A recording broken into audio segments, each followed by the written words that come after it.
Hello नमस्कार दोस्तों, welcome to Manraj classes. आज की डेट है 3 अगस्त 2022। तो देख लेते हैं कौन कौन से करंट अफेयर्स आज हम डिस्कस करने जा रहे हैं। हम पहला करंट अफेयर जो डिस्कस करेंगे उसका नाम है वर्ल्ड हेपेटाइटिस डे। दूसरा स्वच्छ सागर सुरक्षित सागर। तीसरा कॉफी प्रमोशन बिल। चौथा काली बेन। पांचवा गूगल स्ट्रीट व्यू। और छठा जो हम आर्टिकल डिस्कस करेंगे जो कि हमारा लास्ट आर्टिकल होगा वो है कोर सेक्टर आउटपुट के बारे में।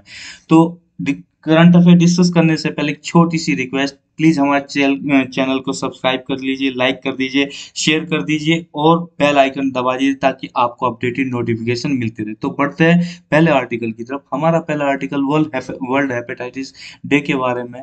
देखिए हुआ क्या है कि अभी वर्ल्ड हेपेटाइटिस डे जो कि 28 जुलाई को सेलिब्रेट किया जाता है, उसको मनाया जाता है। 28 जुलाई को मनाया गया वर्ल्ड हेपेटाइटिस डे। ठीक है, इसको हर साल ऑब्जर्व किया जाता है। ये किस लिए ऑब्जर्व किया जाता है? सभी चीजों का डे का मनाने का, सेलिब्रेट करने का एक ही मकसद होता है, उस चीज के बारे में अवेयरनेस फैलाना। क्योंकि ये किस वजह से होता है? वायरल हेपेटाइटिस की वजह से ये होता है। क्वेश्चन यहाँ पे ये क्रिएट हो जाता है दो, कि कब मनाया जाता है, दूसरा किस वजह से होता है। ये वायरल हेपेटाइटिस की वजह से होता है। ठीक है, इस बार की जो थीम थी 2022 की वर्ल्ड हेपेटाइटिस डे की, वो थी bringing hepatitis care closer to you. That means कि आपकी हेपेटाइटिस जो बीमारी है उसको ठीक करने के लिए, उसके लिए जो ट्रीटमेंट है, उसको जो केयर है वो आपके नजदीक पहुंचाना। दैट मीन्स सबको रूबरू इस चीज से कराना ताकि कम से कम फैले। हेपेटाइटिस के बारे में थोड़ा जान लेते हैं। हेपेटाइटिस का मतलब ये होता है कि जब जो आपका लीवर होता है उसमें जलन पैदा हो जाती है, इन्फ्लेमेशन होता है लीवर में, इरिटेशन होगी, स्वेलिंग होगी, लीवर सेल्स में स्वेलिंग होनी शुरू हो जाती है। इस वजह से क्या होता है कि आपका इन्फ्लेमेशन शुरू हो जाता है। तो ये हेपेटाइटिस के आपके लक्षण है। ये दो टाइप का होता है, एक एक्यूट पोजीशन में होता है, दूसरा आपका क्रोनिक पोजीशन में होता है। एक्यूट पोजीशन में तब होगा जब आपका लीवर में जलन तो होगी होगी, मगर उसके साथ साथ जो आपकी बीमारी किस टाइप की होगी, जॉन्डिस यानी कि आपको पीलिया हो सकता है, फीवर बुखार हो सकता है, वोमिटिंग हो सकती है। ये कुछ लक्षण देखने को मिलेंगे, तो एक्यूट कंडीशन है उसकी। अगर आपकी क्रोनिक कंडीशन पहुंच गई, जो कि बहुत बेकार कंडीशन होती है, क्रोनिक कंडीशन का मतलब यह है कि वो बीमारी, अगर ये सब सिम्टम्स आपके 6 महीने से ज्यादा आपको दिखाई देते हैं, तो इसका मतलब, और आपका जो 6 महीने तक ये बीमारियां रहती है, जैसे कि जॉन्डिस हो गया, फीवर हो गया, वोमिटिंग होगी, और उसके बाद आपको कोई ऐसा सिम्टम्स और नहीं दिखाई दे रहा, तो दैट मीन्स आपकी वो क्रोनिक स्टेज में पहुंच चुके हैं। क्रोनिक स्टेज में पहुंचने का मतलब यही है तो कि वो इलाज मुश्किल हो जाता है। ठीक है, तो ये आपकी इसके बारे में होता है। अब इसके लक्षण के ऊपर कारण क्या होते हैं? सो लक्षण नहीं, कारण क्या होते हैं, किस वजह से होता है? देखिए अगर बात देखें तो एक वायरसेस का ग्रुप होता है। हमने ये पहले डिस्कस कर ही लिया कि वायरल हेपेटाइटिस की वजह से होता है। जो वायरसेस का ग्रुप है जिसको हम हेपेटोट्रोपिक वायरसेस बोलते हैं, वो चार पांच कैटेगरी में आपके डिवाइड किया गया, ABCDE में। ठीक है, ये ग्रुप है पूरा, ABCD वायरस का ग्रुप है। ठीक है, अब यहाँ पे जो है, जैसे कि आपका वारिसिला वायरस है जो कि चिकन पॉक्स क्रिएट करता है, इस वायरस की वजह से भी आपका हेपेटाइटिस हो सकता है। सार्स कोविड जो 19 का वायरस है जिसकी वजह से कोविड होता है, SARS-CoV-2, तो इसकी वजह से भी आपके लीवर में इन्फ्लेमेशन हो सकता है, लीवर को ये डैमेज पहुंचा सकता है, हेपेटाइटिस की इसकी शिकायत हो सकती है इस वजह से भी। तो कहने का मतलब, अगर बात यही पूछी जाए कि हेपेटाइटिस वायरस जो वायरल हेपेटाइटिस की ही वजह से होता है क्या, तो नहीं नहीं, इसके अलावा भी और वायरस है जो इसके लिए रेस्पॉन्सिबल है। जैसे कि कोविड का वायरस है, आपका वारिसेला वायरस है, तो ये भी इसके वायरस के जो बीमारी है हेपेटाइटिस की, उसके भी है कारण हो सकते हैं। ठीक है, और दूसरे कारण क्या है कि आपका ड्रग्स का बहुत ज्यादा कंज्यूमशन, एल्कोहल का बहुत ज्यादा कंज्यूमशन। ठीक है, आपका लीवर पे फैट बढ़ जाना, फैटी लीवर हो जाना, तो ये कुछ इसके आपके बीमारी के जो कारण होते हैं ये है।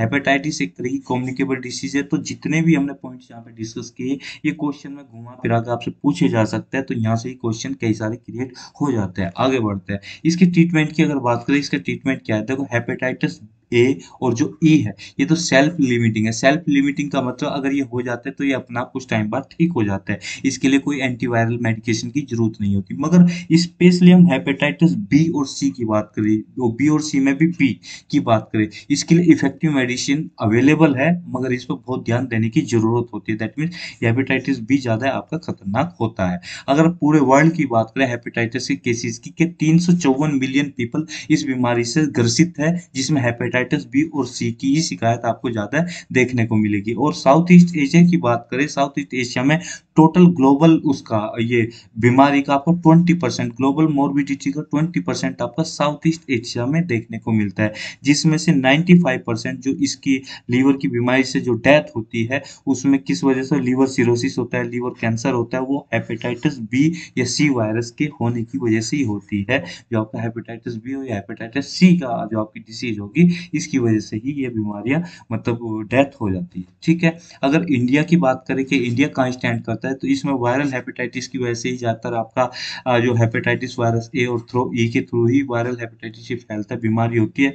ये आपका इंटरमीडिएट से हाई एंडेमिटिसिटी को मेंटेन करता है, जिसकी वजह से हेपेटाइटिस बी पूरा रेस्पॉन्सिबल होता है।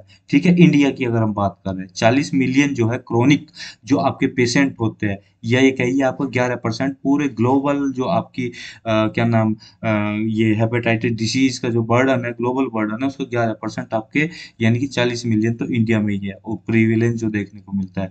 जो आपका एचबीवी का क्रोनिक प्रीविलेंस देखने को मिलता है वो 3.4% है इंडिया में। ठीक है। ग्लोबल टारगेट की अगर हम बात करें कि ग्लोबली इसको किस तरह टारगेट किया जा रहा है, जो इसका टारगेट हमारा यही है कि जो वायरल हेपेटाइटिस है इसको खत्म करने की कवायद है 2030 तक। 2030 तक हम इसको खत्म कर देंगे। आगे बढ़ते हैं।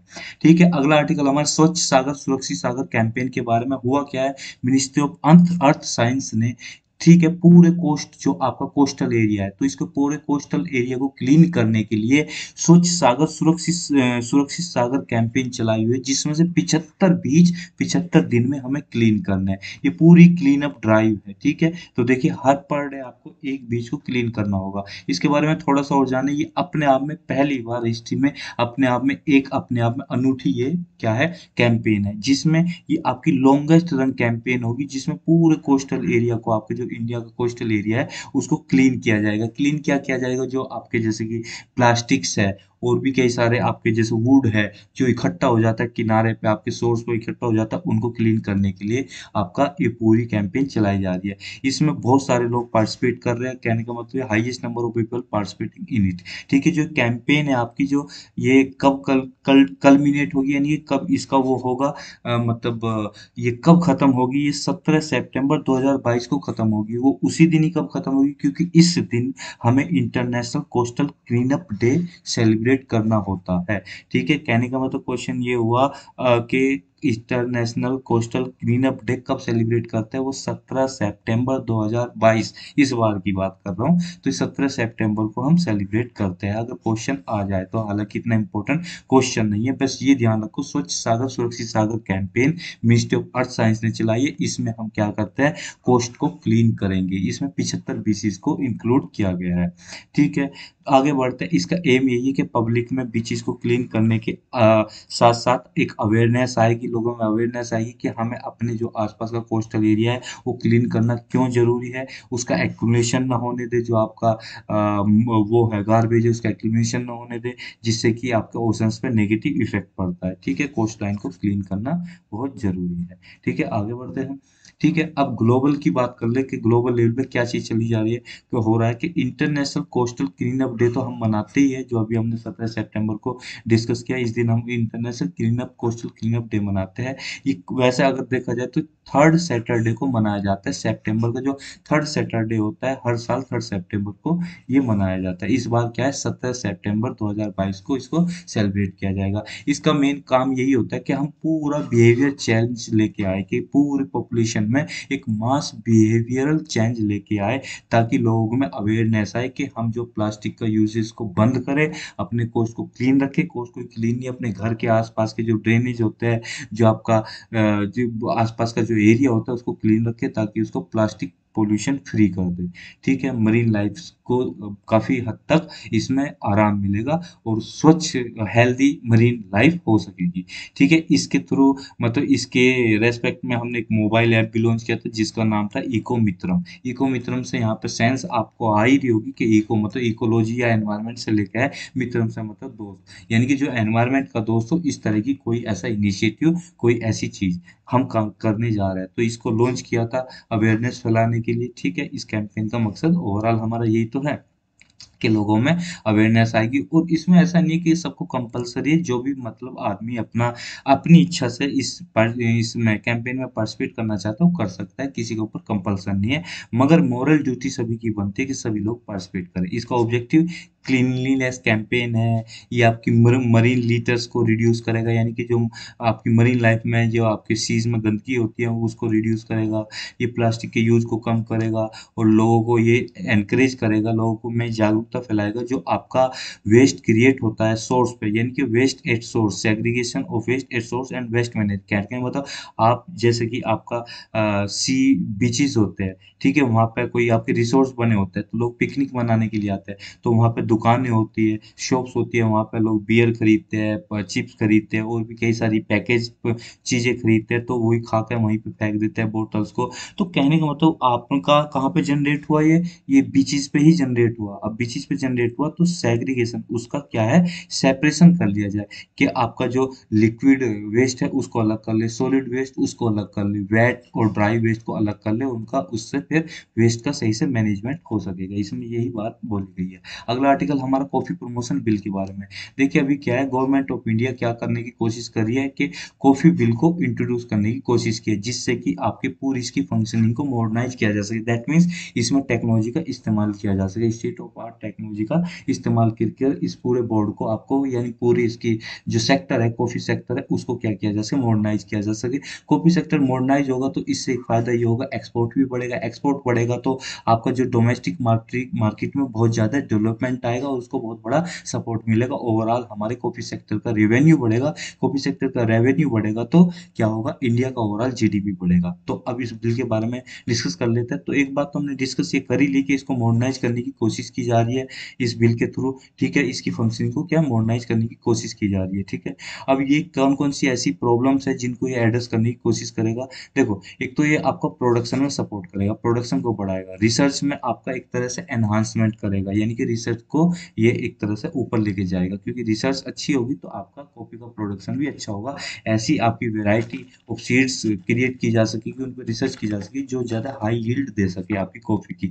इसका एक्सटेंशन किया जाएगा, यानी कि कॉफ़ी का जो एरिया है उसको बढ़ाया जाएगा, ठीक है, और क्वालिटी में इम्प्रूवमेंट किया जाएगा, क्योंकि हाई यील्ड आपकी तभी क्रिएट की जाएगी ना, तब आपका अच्छा सीड्स होगा, अच्छी वैरायटी होगी उस सीड्स की, ठीक है। और इसका प्रमोशन किया जाएगा, एडवर्टाइजमेंट ज़्यादा से ज़्यादा हो, ठीक है। और आपका लेबर्स जो ग्रोवर्स है, लेबर्स है, उनका है कि स्किल में इम्प्रूवमेंट किया जाएगा, डेवलपमेंट किया जाएगा, यही सब इसमें बोला गया है बिल में। इसका सिग्निफिकेंस यही होगा कि जॉब में बहुत ज़्यादा क्रिएशन देखने को मिलेगा, जो आपके बिजनेस एंटरप्रेन्योरशिप है उसमें उन लोगों को चांस मिलेगा कि एंटरप्रेन्योरशिप को अपनाए आए, जॉब क्रिएट होगी इस सारे सेक्टर में, ठीक है। एक कॉफ़ी वैल्यू चेन क्रिएट हो जाएगी, जिससे कि आपका कंज्यूमशन और प्रोडक्शन में बहुत ज़्यादा बढ़त आपको देखने को मिलेगी, ठीक है। इसमें कंज्यूमर क्या होगे कि हाई क्वालिटी की जो कॉफ़ी है उसको आपका रिसीव कर सकेंगे, मतलब उसको कंज्यूम कर सकेंगे, ठीक है। ये क्या है, आपके जो लेबर होती है उसमें प्लांटेशन में, क्योंकि देखो जो यहाँ पर कॉफ़ी की खेती होती है वहाँ पे आपकी लेबर चाहिए,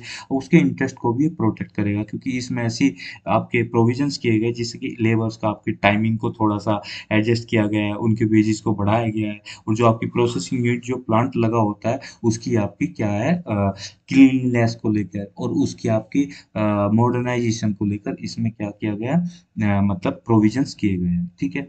ये सब इसमें बोला गया, ईज ऑफ डूइंग बिजनेस को प्रमोट करेगा, ठीक है, यही सब इसमें बोला गया, बहुत ज़्यादा और आगे घुसने की जरूरत नहीं है, ठीक है। अब प्रेजेंट स्टेटस जान लेते हैं कि इंडिया में कॉफी प्रोडक्शन का प्रेजेंट स्टेटस क्या है।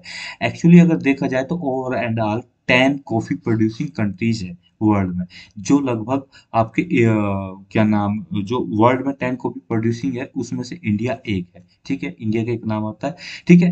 दो ही कॉफी की जो आपकी वेराइटी है, जो आपकी कॉफी के जो प्रोडक्ट जो कॉफी प्रोड्यूस करते हैं, वो एक तो आपकी अरेबिका है, ठीक है, और दूसरा है आपका रोबस्टा, यानी robusta coffee, arabica coffee, India में ये दो टाइप की क्वालिटी प्रोड्यूस की जाती है। अगर ग्लोबल आउटपुट की हम बात करें 2020 में, उसका ग्लोबल आउटपुट आउटपुट का 3% इंडिया ने प्रोड्यूस किया था, अब इसके लिए कौन-कौन सी क्लाइमेटिक कंडीशन चाहिए जिसमें ये आपकी उगाई जा सकती है, जहाँ पे इसकी पैदावार होती है। ऐसा नहीं है ना कि इसके बीज को आप अपने घर के पिछवाड़े लगा देंगे और वहाँ पे आपकी कॉफ़ी का प्रोडक्शन होने लगेगा, तो और आपके घर के लॉन में कॉफ़ी का प्रोडक्शन हो जाएगा और आप उसे बेच सकते हो। ऐसा नहीं है, कहीं भी आपकी पैदा नहीं हो सकती। इसके लिए एक पर्टिकुलर एक कंड्यूसिव क्लाइमेट चाहिए होता है। वो कौन-कौन सी क्लाइमेट, कौन-कौन सी ऐसी चीज़ें हैं, फिजिकल कंडीशंस है जिनको जिनको होना बहुत ज़रूरी है। जैसे कि हॉट एंड ह्यूमिड क्लाइमेट होनी चाहिए जो कि साउथ इंडिया में है। ठीक है, इसका टेम्परेचर लगभग 15 डिग्री से 28 डिग्री के बीच में होना चाहिए। वहाँ पर आपको देखने को मिलेगा। रेनफॉल 150 से 250 सेंटीमीटर के बीच होनी चाहिए। ये आपकी 3 क्लाइमेटिक कंडीशन जहाँ पे फुलफिल होगी, जो कि साउदर्न पार्ट में, जो इंडिया का आपका साउदर्न पार्ट यानी सदर्न इंडिया है, वहाँ पे फुलफिल होते हैं, तो इसलिए वहाँ पे ही ज़्यादा बिकते हैं। तो आप यहाँ पे देख भी हो कर्नाटका, केरला, तमिलनाडु, आंध्र प्रदेश और ये उड़ीसा, ठीक है? ये सब आपके स्टेट क्या है, कॉफी प्रोड्यूसर स्टेट्स है, ठीक है? अगर हम स्पेशली कर्नाटका की बात करें तो इंडिया के अंदर कर्नाटका लार्जेस्ट प्रोड्यूसर है कॉफी का, जो कि 70% कॉफी प्रोड्यूस करता है इंडिया में। इंडिया में जो टोटल कॉफी प्रोड्यूस होती है उसका 70% तो आपका कर्नाटका ही प्रोड्यूस करता है। अगर इसके एक्सपोर्ट की अगर हम बात करें तो food and agriculture organisation statics ये बताते हैं कि इंडिया जो है 8th लार्जेस्ट प्रोड्यूसर है कॉफी का बाय वॉल्यूम, ठीक है, वर्ल्ड में। ठीक है, अब कॉफी बोर्ड ऑफ इंडिया की बात कर लेते हैं। क्वेश्चन पूछा जा सकता है, यूपीएससी है, कुछ भी कहीं से पूछ सकते हैं। कॉफी बोर्ड ऑफ इंडिया एक स्टेचुरी ऑर्गेनाइजेशन है, ठीक है। ये किसके, आपके एक्ट के थ्रू बनी। स्टेचुरी ऑर्गेनाइजेशन वो होती है, स्टेचुरी वो होती है जो आपके किसी एक्ट से के थ्रू बनते हैं। तो उसके सेक्शन 4 ऑफ कॉफी एक्ट 1942 के अंदर ये बनी हुई है, ठीक है। इसका फंक्शन यही होता है, एडमिनिस्ट्रेटिव फंक्शन यही है, तो कि जो आपका कंट्रोल करने का काम होता है, जो मिनिस्ट्री ऑफ कॉमर्स है उसके अंडर ये आती है और उसके अंदर ये काम करती है, ठीक है। इसके बोर्ड में 33 मेंबर होते हैं, जिसमें से चेयरपर्सन भी एक होता है, ठीक है। अब इसका जो बोर्ड है वो किन किन एक्टिविटीज पे फोकस करेगा, किन किन चीज़ों पे ध्यान देगा, रिसर्च पे, एक्सटेंशन और डेवलपमेंट पे, मार्केट इंटेलिजेंस पे, और आपका इसके प्रमोशन पे ध्यान देगा कि अपने स्टेट के अंदर भी, मतलब इंडिया के अंदर और इंडिया से बाहर यानी कि फॉरेन कंट्रीज में अपनी कॉफी का प्रमोशन किया जाए और वेलफेयर मेजर्स लिए जाए, ठीक है। ये इसका headquarter coffee board of India कहाँ पे, बेंगलुरु में। तो कुछ कुछ इन्फॉर्मेशन मोटी और छोटी यहाँ से हमें मिल गई। अगला आर्टिकल हमारा कालीबेन रिवर के बारे में। कालीबेन क्या है, एक रिवर है, रिवर नहीं, एक रिवर का एक छोटा पार्ट है, यानी कि छोटी रिवर है। ये अभी हुआ क्या है, इसलिए न्यूज में है, जो पंजाब के चीफ मिनिस्टर है ये भगवंत मान जी, ठीक है, इन्होंने क्या किया, जो कालीबेन है उसमें से डायरेक्टली पानी लेके पी लिया। इसको प्रमोट करने के लिए, ड्रिंकिंग वाटर को प्रमोट करने के लिए वहां से पानी पी लिया। तो क्या हुआ कि पानी पीने के बाद ये बीमार पड़ गए, इनके पेट में दर्द हुआ तो ये बीमार पड़ गए। तो इससे क्या हुआ कि अब ये काली बहन, इसलिए ये न्यूज में आ गया। अब काली बहन के बारे में हम जानेंगे। हमारे लिए भगवंत मान ने पानी पिया, कितना पानी पिया, गिलास आधा था, खाली था, दर्द कौन से पेट में हुआ, सिर में हुआ या कौन से हॉस्पिटल में इलाज करा रहा है, वो इम्पोर्टेंट नहीं है। काली बहन रिवर लगभग 165 किलोमीटर की एक रिवुले है। रिवुले यानी कि रिवर का एक छोटा पार्ट, छोटा पार्ट, कटा हुआ पार्ट, ठीक है, जो कि आपकी होशियारपुर से निकलती है। होशियारपुर कहाँ पे, पंजाब में। होशियारपुर से रन करती है, 4 डिस्ट्रिक्ट में, पंजाब के 4 डिस्ट्रिक्ट से होती हुई, और ये कहाँ पे जाके मिलती है, ब्यास और सतलज का जहाँ पे कॉन्फ्लुएंस है, यानी कि जहाँ पे मिलन होता है ब्यास और सतलज का, कहाँ पे होता है, कपूरथला में होता है। कपूरथला भी आपका पंजाब का एक आपका डिस्ट्रिक्ट है, वहाँ पे जाके ये आपकी मिलती है, मतलब वहाँ पे जाके मिलती है। तो लगभग 165 किलोमीटर की एक रिवर है, रिवर का एक छोटा ही पार्ट, कटा हुआ पार्ट है, ठीक है। अब इसके जो बैंक है, इसका जो किनारा है, उस पे लगभग 80 विलेज बसते हैं। 80 विलेज का क्या है, डेस्टिनेशन रहते हैं, जिसमें से छोटे भी विलेज है और बड़े भी विलेज है, ठीक है। अब यहाँ पे बात ये बोली गई है कि ये जो इसमें रिवर में क्या हुआ है कि वेस्ट वाटर बहुत ज़्यादा जाता है जो घरों से निकलता है, और इंडस्ट्रियल वेस्ट भी बहुत ज़्यादा इसमें जाके मिल जाता है। इस वजह से रिवुले जो है ये आपकी काली बेन रिवर है, काली पड़ गई। काली नाम जो इसी वजह से आया कि इसका जो कलर है चेंज हो गया, काला पड़ गया। इसमें बहुत सारी बीमारियां पैदा होगी, जैसे कि आपकी बहुत ज़्यादा घास पैदा होगी। देखो आपको रिवर देख रहे हो, काला पानी दिख रहा है, तो इसमें ये हियासिंथ बोलते हैं इसको। हमने एक आर्टिकल भी डिस्कस किया था हियासिंथ का, कि हियासिंथ ये वीड है, ये वीड क्रिएट हो गया। इसको देखो यहाँ पे ये लोग साफ कर रहे हैं, ठीक है। तो आगे बढ़ते हैं। यहाँ पे पिक्चर दिखाई गई, आपकी ब्यास हुई, सतलज हुई, ठीक है। ये आपका क्या हुआ, यहाँ से ये होशियारपुर हो गया, ठीक। तो ये आपकी जो रिवर दिख रही है, ठीक, ये एक्चुअली यहाँ पे पूरा नहीं दिखेगा, यहाँ पे दिखेगा। ये कपूरथला हो गया, ठीक है, आपका होशियारपुर हो गया, ठीक है। होशियारपुर से कपूरथला, ठीक है। जो आपकी रिवर दिख रही है आपका क्या हुआ, कालीबेन रिवर हुई, रेड वाली, ठीक है।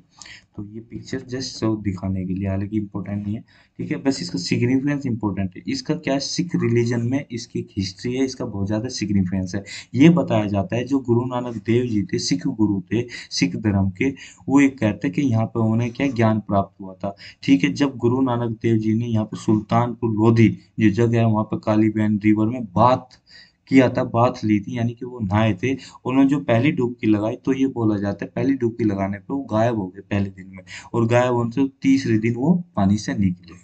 तो ऐसा माना जाता है, ऐसी मान्यता है कि जब उन्होंने पहली डुबकी लगाई तो गायब हो गए थे, और फिर तीसरे दिन वो उस रिवर से निकले थे। ठीक है। अब यहाँ पे यही है कि उन निकलने के बाद उन्होंने मूल मंत्र दिया था, सिख रिलीजन का मूल मंत्र ये दिया था। अगला आर्टिकल हमारा गूगल स्ट्रीट व्यू के बारे में। गूगल स्ट्रीट व्यू क्या है, देखिए अभी क्या हुआ है कि गवर्नमेंट ऑफ इंडिया ने अलाउ कर दिया है कि जो आपके ये इंडिया के अंदर गूगल को कि उसका वो मैपिंग कर सकता है, इंडिया की स्ट्रीट्स की मैपिंग कर सकता है, जिससे कि गूगल स्ट्रीट व्यू उसका लिया जा सके। यहाँ पे 10 सिटियों की बात हो रही है, इंडिया की 10 सिटियों में इसको गूगल स्ट्रीट व्यू को लॉन्च कर दिया गया है। और किसकी गाइडलाइंस के अंदर लॉन्च किया गया है, नेशनल जियो स्पेशियल पॉलिसी 2021 के अंदर इसको लॉन्च किया गया है। ठीक है, तो ये ध्यान रखने वाली बात है। जो एनजीपी 2021 है वो इंडियन कंपनीज को ये अलाउ करता है कि आप डाटा कलेक्ट कर लो, जो आपकी गली है, गलियारे हैं, रोड्स है, उनका डाटा कलेक्ट करके उनको एक तरह से लाइसेंस दे देता है कि आप डाटा कलेक्ट कीजिए और उसको डाल दीजिए, गूगल पर डाल दीजिए, गूगल मैप में डाल दीजिए, ताकि यात्रियों को, लोगों को सुविधाएं हो उसको ट्रेस करने में। ठीक है, इसके बारे में गूगल स्ट्रीट व्यू के बारे में हम थोड़ा जान लेते हैं। गूगल स्ट्रीट व्यू क्या है, एक 360 व्यू देता है किसी भी आपकी गली का। ठीक है, किसी भी गली का 360 व्यू देता है। आप गूगल मैप पे जाके गूगल स्ट्रीट व्यू लीजिए, किसी भी स्टेट का, किसी भी डिस्ट्रिक्ट का, कहीं का भी, किसी भी कंट्री का, वो आपको वहां पे मिल जाएगा। इसमें क्या है कि डिफरेंट डिफरेंट पिक्चर्स ली जाती है, अलग अलग। कोई ये, या तो आपका कोई ऐसा व्हीकल होगा जिस पर डिफरेंट डिफरेंट कैमरे अलग अलग डायरेक्शन में माउंटेड किए होंगे, या आपका कोई आदमी अपनी बैक पे बहुत सारे कैमरे लगा के चलता है, ताकि वो हर एंगल पे उसके कैमरे को से पिक्चर्स को क्लिक कर सके। वो सभी पिक्चर्स को कलेक्ट करके, जब पूरा उनका काम हो जाता है कलेक्ट करके,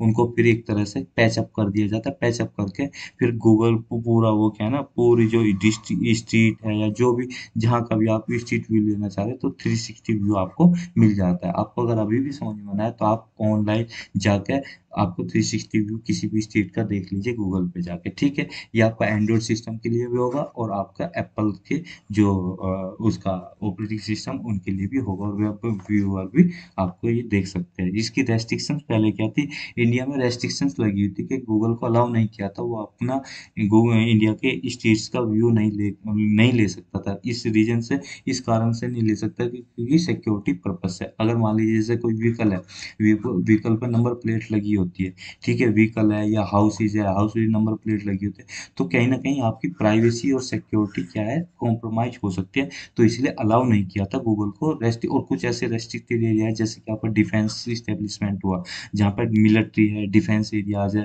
ठीक है, गवर्नमेंट की प्रॉपर्टी है, मान लीजिए आपकी बिल्डिंग है, इसकी ये लोकसभा, राज्यसभा, ठीक है, और आपकी गवर्नमेंट बड़े बड़े ऑफिस है, जैसे दिल्ली में आईटीओ है, ठीक है, तो अब वहाँ पे अगर कोई वो लेता है, पूरे आपका ट्रेस करता है, तो कहीं ना कहीं वो कॉम्प्रोमाइज हो सकती है, किसी दुश्मन देश के हाथ लग सकती है, वो प्लान कर सकते हैं ना अटैक। तो इसी वजह से पहले कॉम्प्रोमाइज ना हो हमारी सिक्योरिटी, गूगल को मना किया होता। मगर अभी क्या हुआ, नेशनल जियो पॉलिसी, जियो स्पेशल पॉलिसी 2021 के तहत थोड़ा सा क्या इनमें फिर बदलाव किया गया है, और अलाउ कर दिया गया है, कुछ कुछ most important, most critical areas को छोड़ के सभी जगह अलाउ कर दिया गया। आगे बढ़ते हैं। अब इसके साथ इश्यूज यही था कि भाई, जो मैंने अभी बता दिया, नंबर प्लेट्स कार पे लगी होती है, हाउसेज पे, तो कैमरा जब उनकी फोटो कैप्चर करेगा, उन्हें मिसयूज किया जा सकता है। ठीक है, कहीं पे भी आपका मिसयूज किया जा सकता है, तो उसका ये ऐसे कई कंसर्न थे, मगर अभी ऐसे कंसर्न नहीं रहे। ठीक है, अब जो आपकी नेशनल जियो स्पेशल पॉलिसी है, स्पेशल पॉलिसी है 2021, उसके बारे में डिस्कस करते हैं। इसने क्या किया, लिबरलाइज कर दिया है, थोड़ा आसान कर दिया है जियो स्पेशल सेक्टर को, उसको डेमोक्रेटाइज कर दिया। डेमोक्रेटाइज करने का मतलब यही है, जो भी ये डाटा कलेक्ट करेंगे वो पब्लिक फंड के थ्रू, यानी कि data set generated by the use of public fund का यूज करके डाटा सेट जनरेट किया जाएगा, और उसको आप आम सिटीजन भी एक्सेस कर सकेगा, एंटरप्राइज भी एक्सेस कर सकेगी, जिससे कि आपकी एक्सेस क्रिएट किया जा सके, जो जियो स्पेशल डाटा उसकी एक्सेस क्रिएट की जा सकेगी, इंफॉर्मेशन जो है वो क्या नाम डेवलपमेंट के लिए यूज की जा सकेगी, ठीक है, जिस मगर उस हद तक इस कंपनी के जो आपकी सिक्योरिटी सुरक्षित रहे और वो कॉम्प्रोमाइज ना हो, ठीक है, एक तरह का जियो स्पेशियल जो इकोसिस्टम है कंट्री में उसको बढ़ावा दिया जा सके और इसकी नॉलेज का जनरेशन हो, जियो स्पेशल नॉलेज का जनरेशन हो, और इससे क्या है हमारा, इससे एक तरह से टूरिज्म में और कई सेक्टर्स में आपका फायदा पहुंचेगा, ठीक है। की फीचर्स ये जो जो सर्वे ऑफ इंडिया है टोपोग्राफी का डाटा कलेक्ट करता है उसको इजीली एक्सेसिबल बना रहा है, जो स्पेशल डाटा जो है वो पब्लिक फंड को यूज करेगा और इसको शेयर किया जा सकता है, national data sharing accessibility policy 2012 के तहत इसको एक करिकुलम आपका बनाया जाएगा जिसमें स्टैंडर्डाइज किया जाएगा कि डेवलपमेंट जो स्पेशल डाटा की एजुकेशन कैसे प्रोवाइड करनी है और डेवलपमेंट कैसे करना है, एक सर्टिफाइड बॉडी भी क्रिएट की जाएगी जिसमें आपकी आपकी प्रैक्टिसेस को जो प्रोफेशनल प्रैक्टिसेस करेंगे उनको रिव्यू किया जा सकेगा और एजुकेशन में प्रोवाइड उसको को इनकॉर्पोरेट किया जा सकेगा। अब अगला आर्टिकल हमारा कोर सेक्टर्स आउटपुट के बारे में। देखिए आप जानते हैं कि हमारे 8 कोर सेक्टर्स हैं। कौन कौन से कोर सेक्टर है? एक तो कोल प्रोडक्शन है, क्रूड ऑयल का है, नेचुरल गैस का है, रिफाइनरी प्रोडक्ट्स है, fertiliser industry, steel industry, cement industry और इलेक्ट्रिसिटी। ये आपके 8 सेक्टर है। इसमें बताया क्या गया है कि जो आपका भी क्वार्टर गुजरा, जून तक का जो क्वार्टर था उसमें आपकी आउटपुट जो ग्रोथ देखने को मिली वो 12.7% थी, जबकि पिछले 2000 सॉरी हाँ जून में, जबकि मई में पिछले महीने में 18.1 देखने को मिली थी। तो एक महीने के अंदर देखो काफी घट गई है, यानी 18.1 से 12.7 आ गई है, इसमें आपकी घटत देखने को मिली, ठीक है। बस इसमें कुछ क्रूड ऑयल के सेक्टर को छोड़ के बाकी जो है ये इसमें लिखा है ना with all sector expecting crude oil, यानी क्रूड ऑयल के सेक्टर को छोड़ के बाकी सब में क्या है आपकी गिरावट देखने को मिली। तो ये आपने 8 क्रूड से कोर सेक्टर डिस्कस कर लिए। अब यहाँ पे जो मोस्ट इंपोर्टेंट क्वेश्चन बनता है वो ये बनता है कि जो आपका इंडेक्स ऑफ इंडस्ट्रियल प्रोडक्शन होता है जिससे हम ये वेटेज नापते हैं सभी आइटम्स का कितना प्रोडक्शन हो रहा है बाय वॉल्यूम, वो वेटेज को पूछता है कि टोटल वेटेज कितना है इंडेक्स ऑफ इंडस्ट्रियल प्रोडक्शन, वो है 40.27%। ये क्वेश्चन पूछा गया था यूपीएससी में 2015 में, ठीक है, कि कितना वेटेज है और इनके ऑर्डर को पूछा गया था। तो इनका डिक्रीजिंग ऑर्डर ये है बाय वेटेज, पहले तो रिफाइनरी प्रोडक्ट आता है, रिफाइनरी आती है, फिर इलेक्ट्रिसिटी सेक्टर आता है, फिर स्टील, फिर कोल, फिर क्रूड, फिर आपका नेचुरल गैस, फिर सीमेंट, फिर आपका लास्ट में आता है फर्टिलाइजर। तो ये जो यहाँ पे क्वेश्चन हम डिस्कस करें, पॉइंट डिस्कस करिए, बहुत ही इंपॉर्टेंट है, ये ध्यान रखना है। वेटेज टोटल कितना है? 40.27 है पूरे सेक्टर में से। टोटल इंडिया का जो टोटल सेक्टर का प्रोडक्शन होता है उसमें से ये 8 कोर सेक्टर का जो कंट्रीब्यूशन है 40.27 है, और 8 कोर सेक्टर का जो वेटेज है वो इस तरह से डिक्रीजिंग ऑर्डर में है। आगे बढ़ते हैं, index of industrial production IIP के बारे में डिस्कस कर लेते हैं। ये एक तरह का मेजरमेंट है, यानी कि इंडिकेटर है। क्या मेजर करता है? ये वॉल्यूम में कितना चेंज हुआ। अगर मान लीजिए हम पेट्रोलियम सेक्टर की बात करें तो पिछले महीने मान लो पेट्रोलियम सेक्टर में आपका 20% मतलब 20 लीटर, मान लीजिए थोड़ी देर के लिए 20 मिलियन लीटर, 20 मिलियन गैलन, ये जो भी आपकी यूनिट हो इतना आपका वो प्रोडक्शन हुआ ऑयल। मगर आपका अगले महीने में जो रिसेंट महीना चल रहा है या उससे पिछला जो महीना गया आपका जुलाई का, उसमें मान लीजिए आपका 10 हो गया, तो बाई वॉल्यूम कितना घट गया? 10 का आपका डिक्रीमेंट देखने को मिला। तो ये एक तरह से वॉल्यूम का मेजर करता है कितना घटा कितना बढ़ा ये किसी गिवन पीरियड में। अब इसको पब्लिश कौन करता है? सीएसओ। सीएसओ यानी कि सेंट्रल स्टैटिस्टिकल ऑर्गेनाइज, ये किसके अंदर आती है? Ministry of statistics programme implementation के अंदर आती है, ठीक है। ये एक तरह का कंपोजिट इंडिकेटर है जो आपकी ग्रोथ रेट को मेजर्स करता है इंडस्ट्री के ग्रुप्स की, कि इंडस्ट्री को ग्रुप्स में क्लासीफाई किया है। एक तो ब्रॉड बेस्ड सेक्टर, एक था आपका use based sector. Broad based sector में 3 आते हैं, mining sector, manufacturing sector, electricity sector. और आपका यूज बेस्ड सेक्टर में आपके जैसे बेसिक गुड्स का प्रोडक्शन, कैपिटल गुड्स का प्रोडक्शन और इंटरमीडिएट गुड्स आ जाते हैं। और एक इंपॉर्टेंट पॉइंट और है कि बेस ईयर जो इसमें दिया जाता है 2011 2012 लिया जाता है, क्वेश्चन पूछा जाता है, ठीक है। इसका सिग्निफिकेंस यही है, गवर्नमेंट एजेंसी इसको यूज करती है जीडीपी कैलकुलेट करने के, जैसे कि मिनिस्ट्री ऑफ फाइनेंस इसका यूज करती है, आरबीआई यूज करती है, पॉलिसी मेकिंग में यूज करती है, ठीक है। जीडीपी में इसका बहुत ज्यादा इंपॉर्टेंस है क्योंकि जीडीपी के कैलकुलेशन में आईपी का बहुत ज्यादा यूज है। अब दो क्वेश्चन, जो क्वेश्चन आया था 2015 में उसको हम डिस्कस कर लेते हैं। ये यूपीएससी ने 2015 में क्वेश्चन पूछा था, इसमें पूछा है in the index of 8 core industries which one of the following is given the highest weightage. यहाँ पे आपके 4 वो दे रखे हैं रैंडमली, तो इसमें हाईएस्ट वेटेज पूछा है। तो अब अगर आप क्वेश्चन को देखें को आंसर तो इसका इलेक्ट्रिसिटी है, मगर अब यहाँ पे देखिए पहले में कोल है, यहाँ पे दूसरे में इलेक्ट्रिसिटी, तीसरे में फर्टिलाइजर, चौथे में स्टील। अगर आप देखें तो कोल कोल का कहाँ पे है? कोल का तो बहुत बाद में, उससे पहले तो स्टील और इलेक्ट्रिसिटी है।